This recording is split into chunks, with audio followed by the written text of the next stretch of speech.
family tree investing, starting with some drone videos. And then we're gonna get into how one of my rentals almost got completely flooded by one little part. We're gonna talk about it. For now, let's do this drone thing.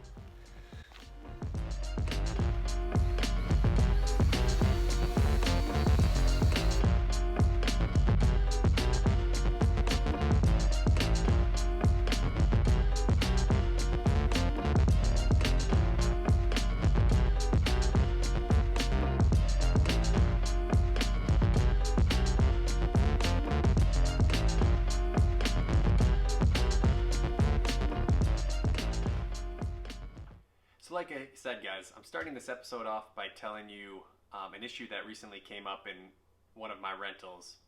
Got a text from this tenant about 3 or 4 weeks ago now, and she says, I've got water all over my utility room floor, and it looks like it's coming from the water heater. So instead of going through all the typical thoughts like, is the water heater completely shot? Does it need to be replaced? Who do I have to call to start organizing that? Or maybe there's a bigger issue. She thinks it could be the water heater, but maybe there's some other type of flooding issue going on. But instead of thinking that type of thought, I organize my thoughts a bit and get over there to check out what's going on. It turns out that it's this one pesky part on this water heater. And it's usually never an issue, but actually let me just show you what I'm talking about. Typical water heater. Very fancy.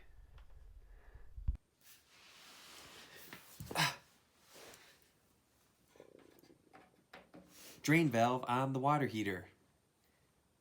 Used for getting water out of the water heater when you turn it. Supposed to keep water in the water heater when it's not turned. In this case, it was leaking.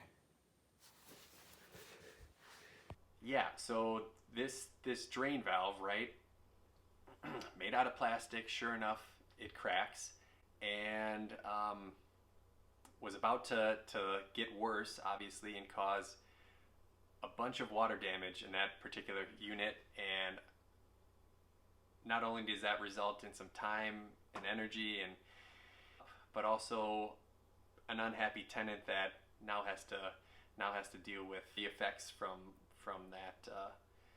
that maintenance issue. Turned out simple part, relatively simple fix, one that I could actually do myself, which I was happy about. But that's not really what this episode is all about, guys. I wanted to tell you some of the tricks I use to help prevent things like that from coming up in those really inconvenient times. And also when they do come up, because they will, it's a rental property and things will come up, how to try to keep your sanity a little bit.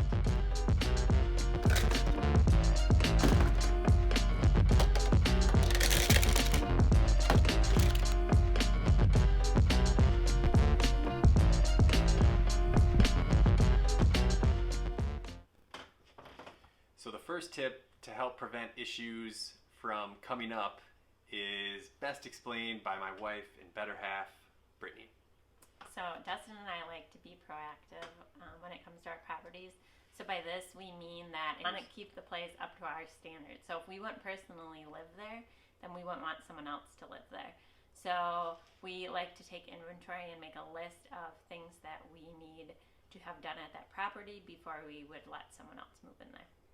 Yeah, so a good example of this is, let's say you're turning over a unit, or maybe you're buying a new property and you notice that the refrigerator isn't quite cooling as well as it should. So instead of second guessing, is the fridge actually that bad, just replace it. You wouldn't want that. You wouldn't want to live with that. We wouldn't want to live with that. So just replace it for your tenant. It's the right thing to do.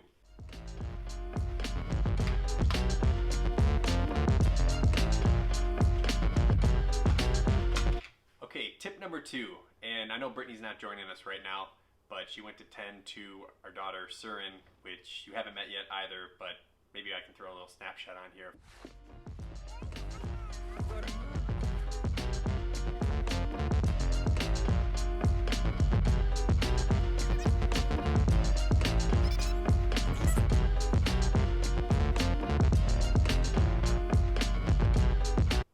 2, teach your tenants about where they live. Okay, so a lot of tenants don't know anything about their rental. They probably haven't owned a home, so they don't know some of the common things to look for that you need to educate them on to hopefully have them address issues or give you more information when issues come up about what's going on. A good example here is we had a unit that had it was a pump that was connected to the furnace to help pump out condensation from that furnace. Well, that little pump sat in front of the furnace, and it was plugged into a outlet right nearby. This outlet had little GFCI. If you don't know what those are those outlets that have an automatic trip function on them, and you can reset them and trip them right on the outlet. This circuit had tripped. That pump shut off like it was designed to do. I don't assume a tenant would know how to assess how to maintain a pump or anything like that. But what we did teach them was how a GFCI circuit works and what to look for when things like that come up.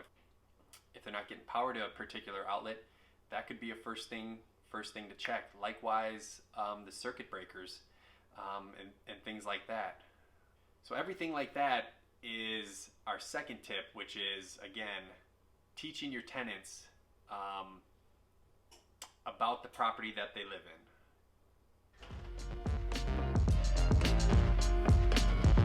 The third tip to help prevent maintenance issues from coming up in your rental property is to not be a penny pincher. Now, this one's hard for me. I am frugal. If Brittany was here, she would tell you that that's just in my nature, to always want to fix or tinker with things to get them working properly. And to be honest, I'm never gonna stop that. There will always be a time and a place to have to use that type of mindset. But when it comes to a rental property and when it comes to maintaining it and keeping it to a standard for your tenant, this means sucking it up sometimes and not being a penny pincher. So, by way of example, we had a issue come up in a rental where the toilet was running. So my instant reaction, like any good frugal landlord, would be placing the flapper on it, and 90% of the time that probably works. Well, in this case, it didn't work. So again, my immediate next thought, and the incorrect one in this case, was what else can I do to rectify this? Instead of taking a step back and thinking, boy, this toilet is probably 30 years old. It's dated. Boy, I wonder if I shouldn't just spend $100 and replace this thing for the tenant. They get a brand new toilet. I get a maintenance item off of my list and not keep hearing about how this toilet's running, and we're all happy. So again, it's the third tip here, that's don't be a penny pincher. Sometimes just replacing something and being done with it makes everyone happier.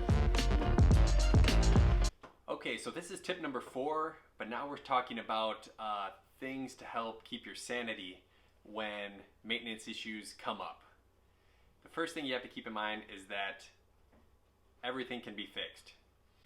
So I know this is a common one to worry about. How am I going to fix this? How can I do it? Look, one thing I've learned is that if you can't do it, there's always a good professional out there that is more than willing to help take care of these issues for you. So going back, right, I heard about this water leak, and my mind starts racing. I found myself thinking, how bad could it be? What if this thing's been leaking for days? What if it's in the floors and the walls? What if it's a larger issue? That's something that's going to cost an incredible amount to fix. Just keeping in mind and knowing that virtually everything can be fixed will help ease your mind at the end of the day. The last tip number 5, is a motto of ours is fund it and forget about it.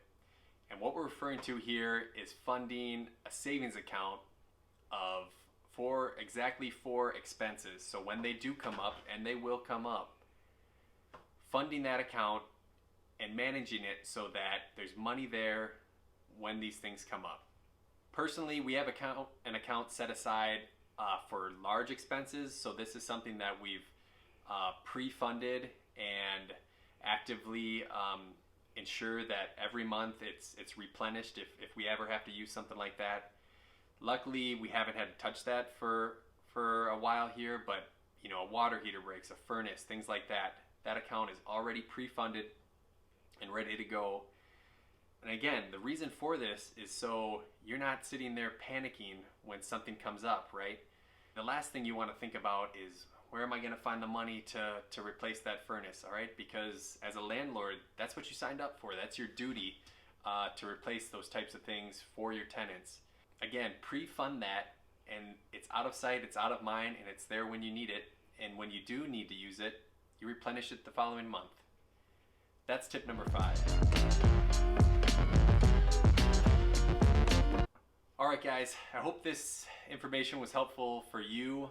I want to give you as many tips and tricks as possible from things that I've learned on my experience landlording and managing rental properties. If I had to roll all these things up into one lesson here, it's that maintenance is going to happen, okay?